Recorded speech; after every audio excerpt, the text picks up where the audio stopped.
Greetings, I'm online and I'm on the air bringing you guys another art tutorial because I strongly believe that education should be free. In some places it is, just not here in corporate America. In my last tutorial I covered some like very basic Photoshop basics. I basically just like covered like the interface. In this tutorial I wanted to like cover things like the paint palette and like the layers, and basically how to like work with the painting palette and the layers. Now, pay attention to this little square thing down here, your paint palettes, like these guys here. Like I said, would be like the same as this guy over here, and your swatches here. These guys are important too. Wait, I'm gonna change the size of my swatches because like the order of these colors is like really weird right now. There we go. As you can see, you can drag and out the different edges of. Now, as you can see, you have two squares on top of each other. The top one is your foreground color. The background one is your background color. If you're on a transparent layer, background color isn't really relevant. It's only relevant if you're working with non-transparent. It's not too relevant. It's normally not relevant, but it's important to like keep in mind because it could be relevant. Now, like these tiny squares over here, they're your like default palettes. So if you have like weird colors here and you want to like change it to like default like really quickly, all you do is click on this tiny square guy here, and the shortcut for that is actually D. I should really like go over like shortcuts too.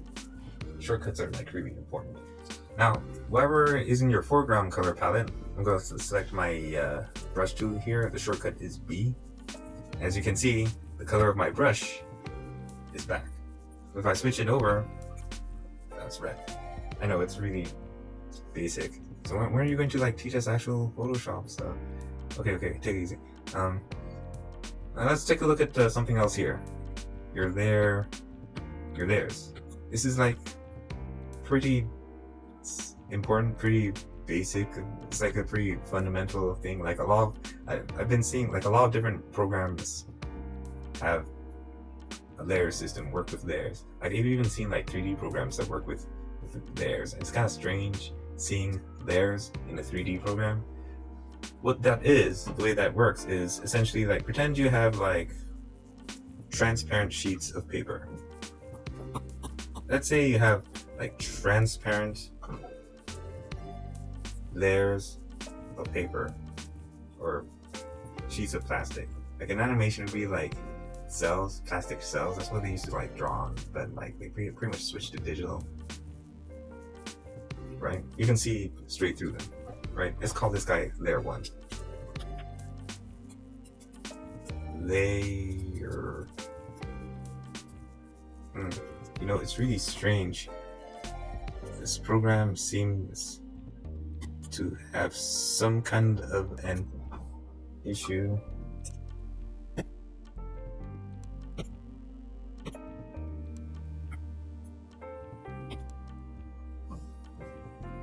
With working with Photoshop.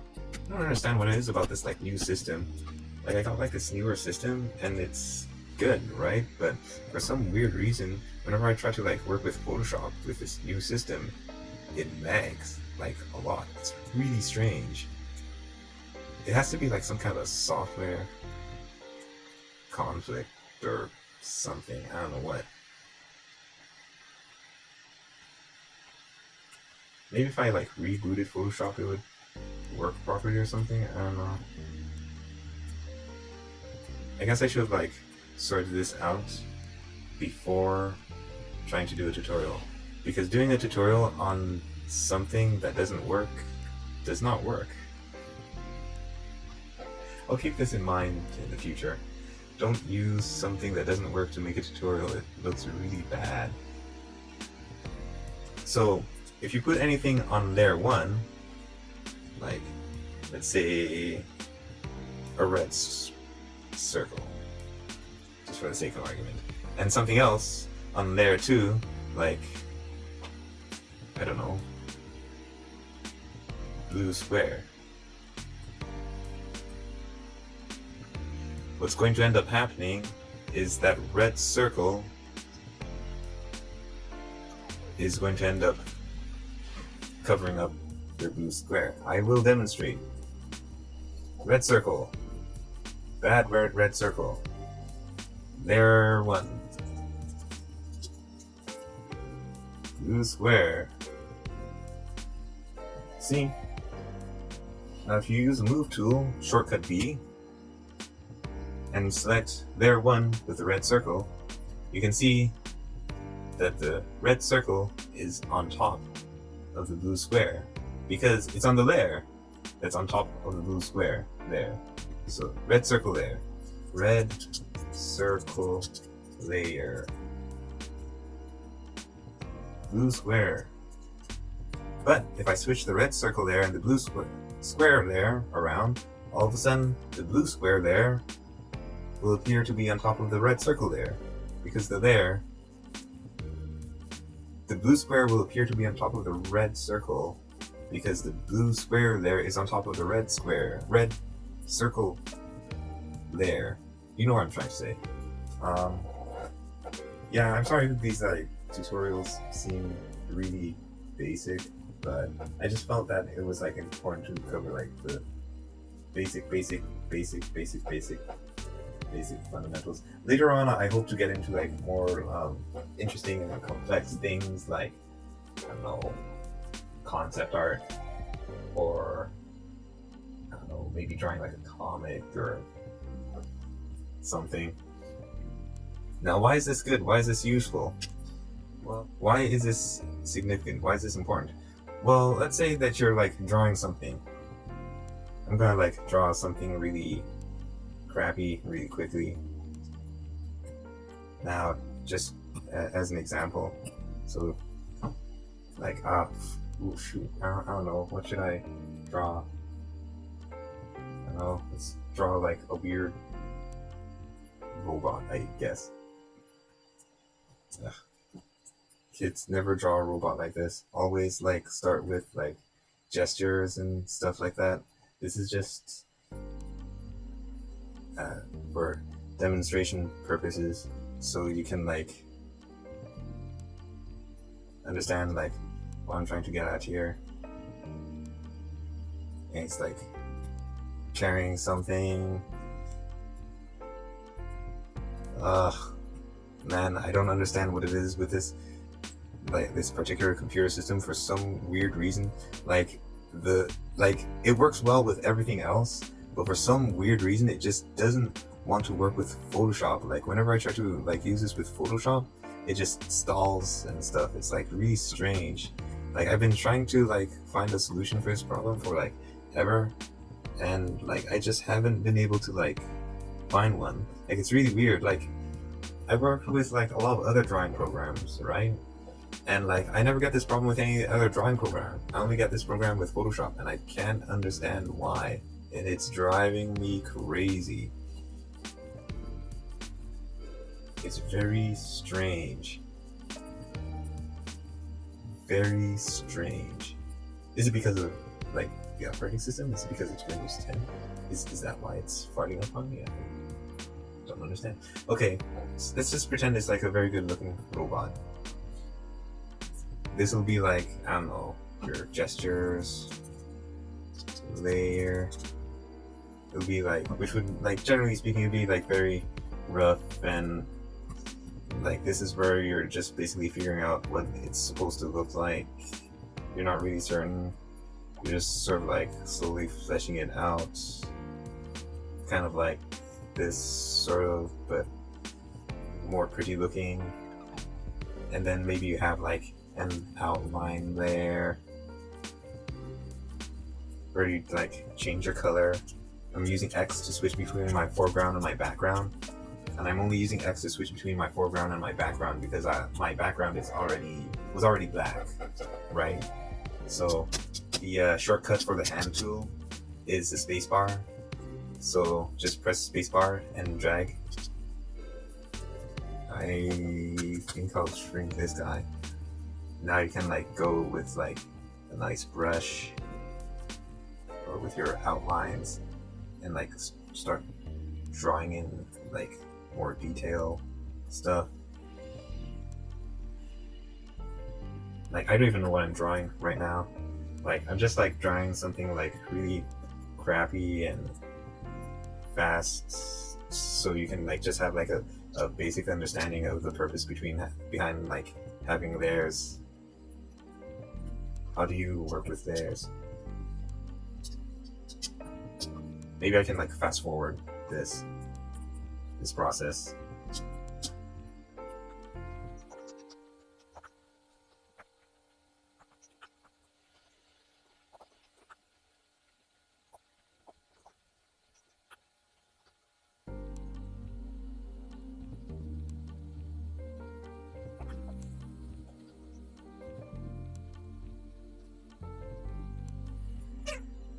Normally I wouldn't use Photoshop to do like outlines, but it seems like a lot of people, like I've tried doing like outlines with Photoshop, and after trying to like do outlines with Photoshop, I've repetitively discovered that Photoshop isn't very good at it. Just doesn't handle that task very well. Like it's amazing, it does like everything, it does like almost everything. It's really good with like a lot of different things, but damn, it does not handle things like outlines very well. I've heard that like newer versions of Photoshop, I'm working with like version 6 right now. That was like the last version that was released before Adobe switched over to like subscription-based software. And I actually have like, I guess you could say I have like a personal issue with like working with subscription-based. This doesn't feel right at all. It feels like the body's kind of like blobbing out. It's like it's shaping somehow. That's correct. Because the thing about like subscription-based software, like everyone thinks that, oh, it's so much better, it's so much cheaper, blah blah blah, it's so much more affordable. But you know something? It's not.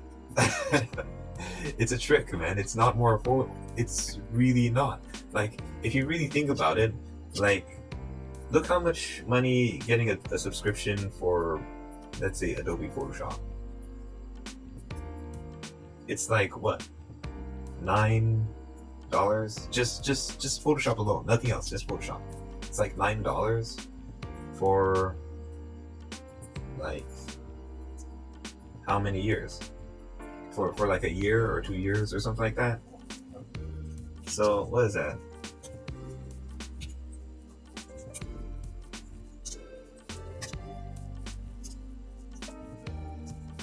Let's say $9 for a year.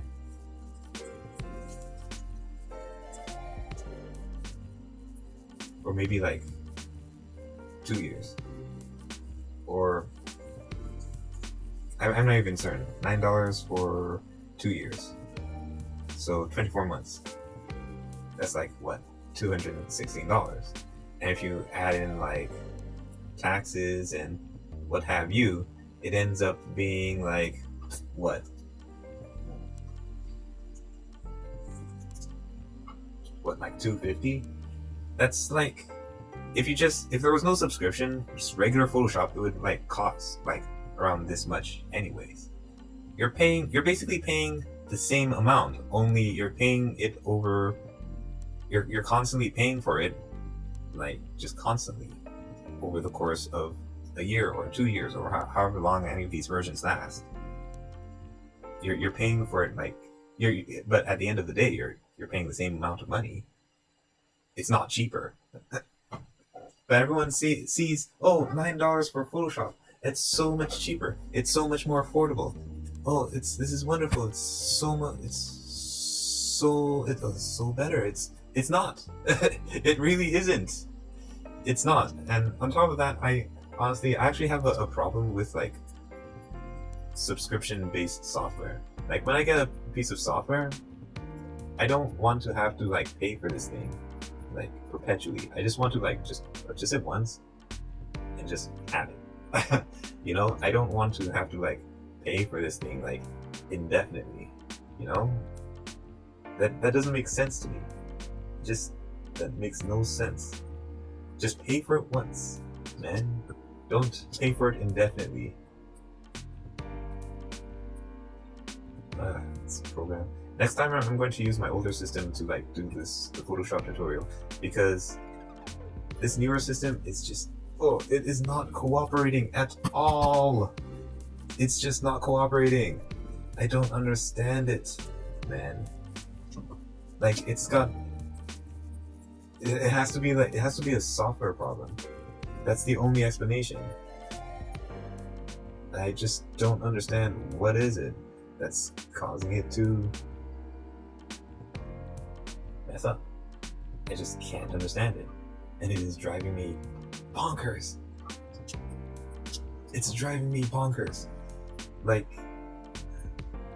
yeah, normally I wouldn't like use Photoshop. I know I mentioned this before, but I wouldn't normally use Photoshop for why does a robot have a basket? It makes him look less threatening, doesn't it? I guess maybe it's someone's robot. This robot belongs to someone, and that someone is like, I don't know, maybe some girl that's like doing gardening or some kind of gardener. This kind of, it feels like a flower basket. I want to draw flowers.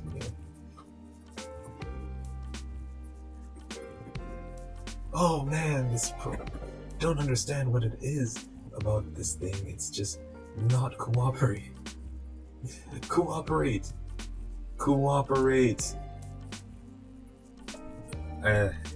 Drawing like machinery isn't really my strong suit, but there seem to be like two different elements that come into like drawing like good machinery.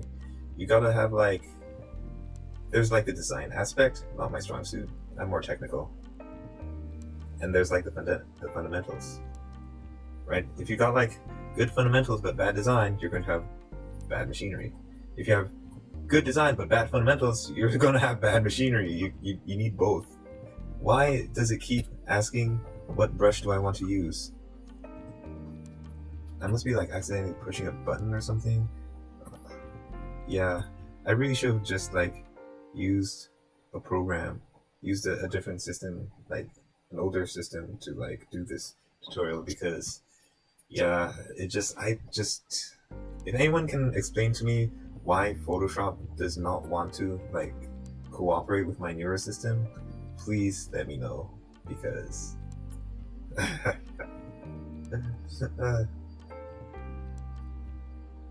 I think that if you like layer details onto your machinery, that will like make it look cooler. Like maybe if there's like get references and set up like some kind of a rule, like 3 layers of detail or something. But again, this is a design problem. How do you design cool looking machinery? I think you need to like work with like a lot of references. I'm like doing like everything I'm doing is like on the fly right now. Like I have no idea what I'm doing, basically.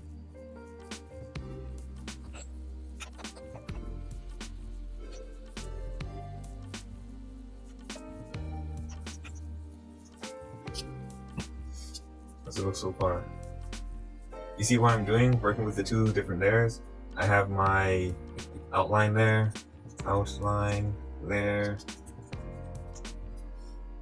and a gesture there.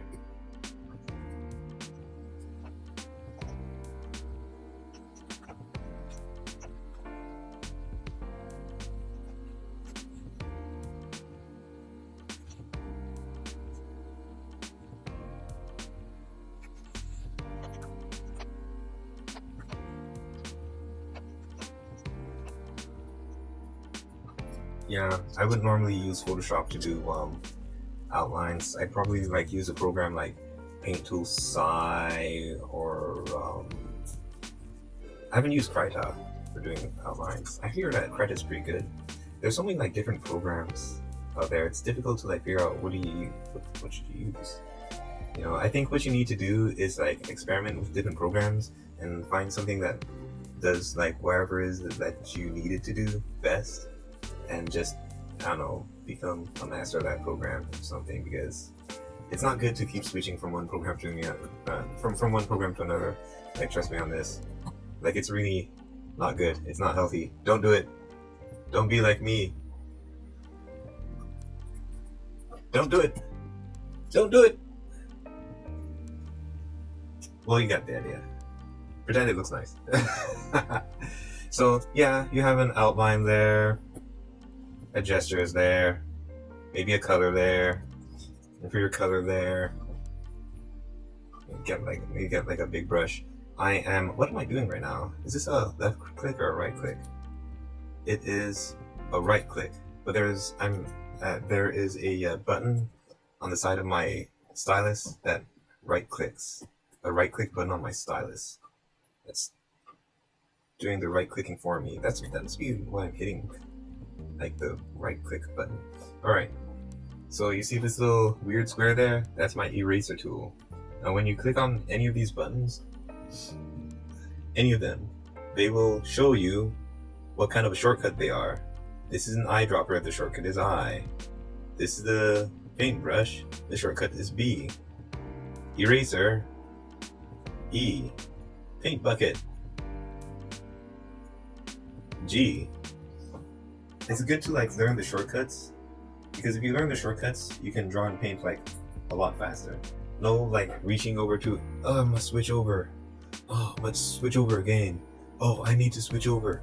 Oh, I gotta switch over again. That's not a good way to work. Just use your keyboard. I need a brush, B. And you need eraser, E. Brush. Eraser. Eraser. Brush. Eraser. Oh wait, I need a bigger one. So how do you change the scale? Oh, like there are like these little brackets on the keyboard. Is it big bracket? Like on the keyboard they look like this. Like these brackets. They're two different buttons.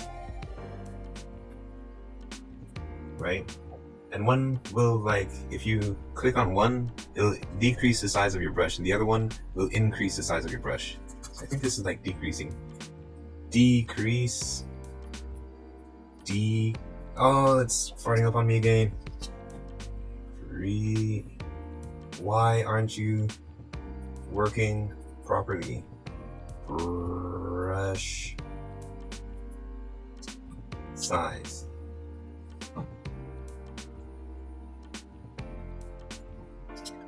Increase brush size. So like my little bracket guys will that also works with the eraser too. I want a bigger eraser, so I'll use the keyboard shortcut, the bracket, to increase the size of my brush. And wait, I think I'm on the wrong there. This is something you have to be careful about. Drawing and painting stuff on the wrong layer. Because if you're on the wrong layer and you try and like color anything or erase anything, you see I'm trying to erase this, right? But it's not being erased because I'm on the wrong layer. I've got the wrong layer selected. I'm on the color layer and this drawing is on the outline layer. So you can only draw and erase whatever is on the current layer that you're on selected on. That makes sense. So I have to switch over to my outline layer to like erase this itsy bit here. Alright, there we go. And here's like another issue that you need to be careful about. Like, let's say you want to color this guy, right? You want to color this guy, right? What layer am I on right now? My outline there. So if I color on here by accident, I don't know what I'm doing. I'm not paying attention to what I'm doing. Take my brush. Color here. Oh no, I've completely destroyed my outline. It's gone. Oh. You always have to be careful about what layer you're working on, because you don't want to accidentally color over something that you didn't want to. Go away, G-Force. What was I saying? You don't want to thing. Alright, I showed you a trick. Like, you see these little eyeballs here? They're your visibility things. So if you want like a layer to become visible or invisible, you just hit the eyeball and it becomes visible or invisible. Easy, right? I just want to see my outline, my color, and my gesture, so I leave them visible. I don't want to color or mess up my gesture there, so I lock it. This is your lock. Does it have a name? Do you have a name? Lock all. There. It's called lock all. they all like lock different things. This locks everything. This guy only locks your movement control, so when that's selected, you can't move to there. Could not use the move tool because the layer is locked. See? Can't move to there. But you can still draw on it. And this guy is your painting lock. So you can move it, but you can't draw on it. You cannot use the brush tool because the layer is locked. Go away, G-Force. Shoot, what was I saying? Oh yeah, coloring. So I don't want to mess this layer up. Oh yeah, and this is your transparency layer. I forgot what that does. I rarely ever use it.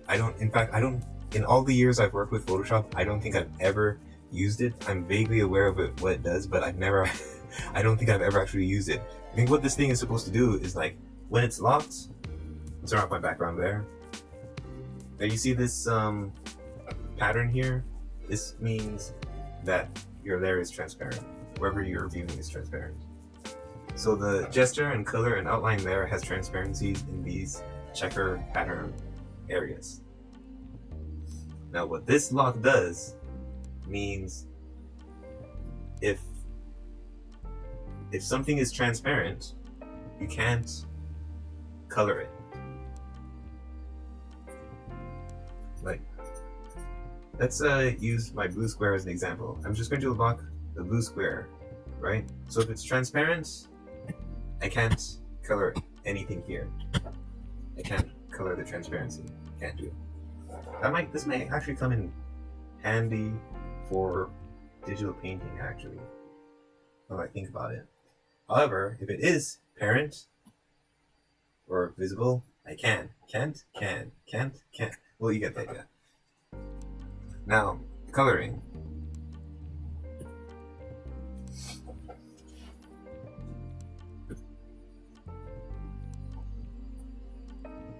I'll just go over quickly. This is a terrible coloring job. Never color like this. If you're at work, if you're fortunate enough to get a job in this field, fortunate or unfortunate, but the field is very volatile. Like, personally, I wouldn't recommend it to anyone. Like, I could like tell you some horror stories. It's not a very good field to be in. It's amazing. It's an amazing field to be in, but at the same time, it's not a very good field to be in. It's too volatile. What was I saying? I forget. Yeah, I forgot. I lost my train of thought. This was just supposed to be a demonstration of how to work with like layers in Photoshop. And I think I've already covered most of the basics. Oh, here's like a really good basic that I haven't covered. The opacity function. Now what this will do is change how visible your layer is.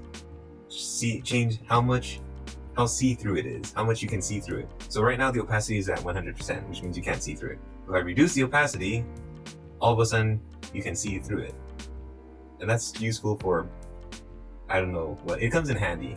I occasionally run into like situation circumstance where like, oh, opacity. The fill layer, not 100% certain what this does, what this is for, but it serves a similar function as the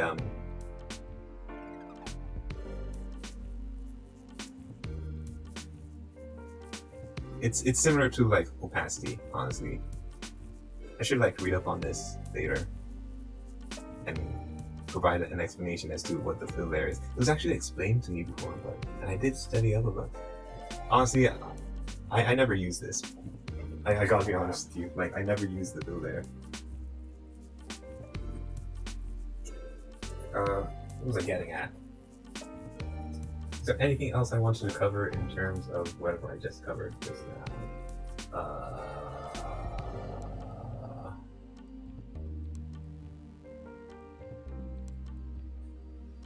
I think I've already covered everything that I wanted. Oh yeah, I should like talk about deleting layers a bit. Let's say you have like some layers, you just want to delete them. Now down over here you have like a bunch of other options, a bunch of other layer options. This guy allows you to add different special effects to your layer. This guy over here, I'll probably talk about it later, maybe, if you want me to. Masks. This guy allows you to work with vector shapes, vector objects. This guy allows you to organize your layers more by putting them into folders or groups. The folders inside there, you probably don't even know what I'm talking about. You just click on it, watch. See? Group 1, folder 1. Group 2. And you can grab your layers, control click to select multiple layers, and drag and drop into like one of the groups. There, now all your layers are inside that group. It's just for organizational purposes, basically. And this is your you can't really see it because my resolution is ridiculously high, but it looks like a garbage bin. Next time I make a tutorial like this, I'll work on a lower res system so you can actually see what's happening, and like I won't have like this lagging issue. Like, I don't understand. I never have this lagging issue with any other system. It's just this system that it lags on. It's weird. I don't understand, man. Yeah, I think that's all for now. So if you are new here to WRNotes, make sure to hit the subscribe button. If you enjoyed this video, make sure you drop a like. And until next time, stay creative, have fun, and good luck out there, because it can be pretty rough.